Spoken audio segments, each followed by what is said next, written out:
Hello, friend. Hello, friend. That's lame. Maybe I should give you a name. But that's a slippery slope. You're only in my head. We have to remember that. Shit. This actually happened. I'm talking to an imaginary person.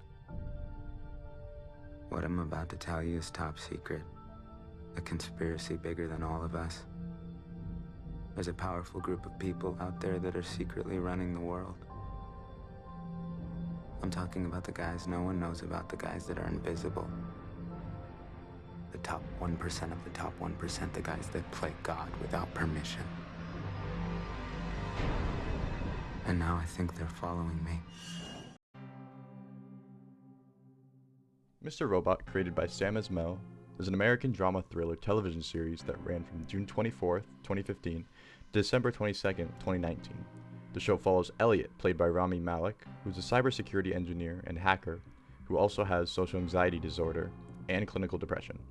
He's recruited by a so-called anarchist known as Mr. Robot, played by Christian Slater. The show tackles many themes such as mental health, society, capitalism, hacker culture, and cyber safety.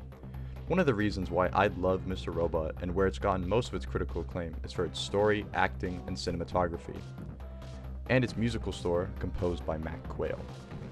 For this project, I wanted to focus on Season 1 and how Todd Campbell, the cinematographer, uses negative space and visual tension to enhance the visual representation of the show. All of these shots are from Mr. Robot are from Season 1 and are out of context, but there should still be a spoiler warning. Please go watch the show though, it's great. So let's get started.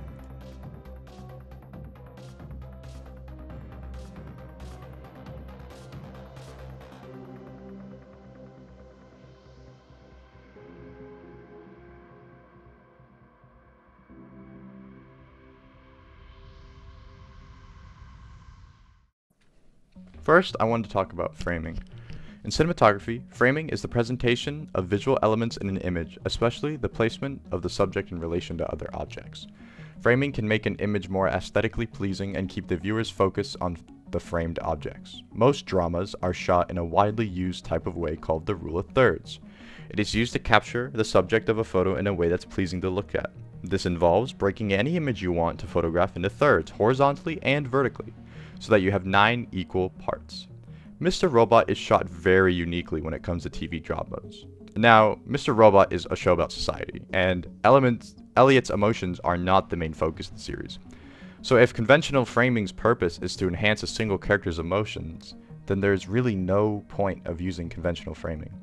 An example of this is Tyrell Wellick's, played by Martin Welsham's, head being the only part of him in the shot, or having only a sliver of Elliot on the right side. It's basically 90% of the show, and it's used to amplify the rest of the shot and the place around them. It's proven by even the first shot of the entire series, which is mainly used to sum up the entire idea of the show, and it's just a shot in New York City, and it's clear for a show as smart as Mr. Robot that this was intentional.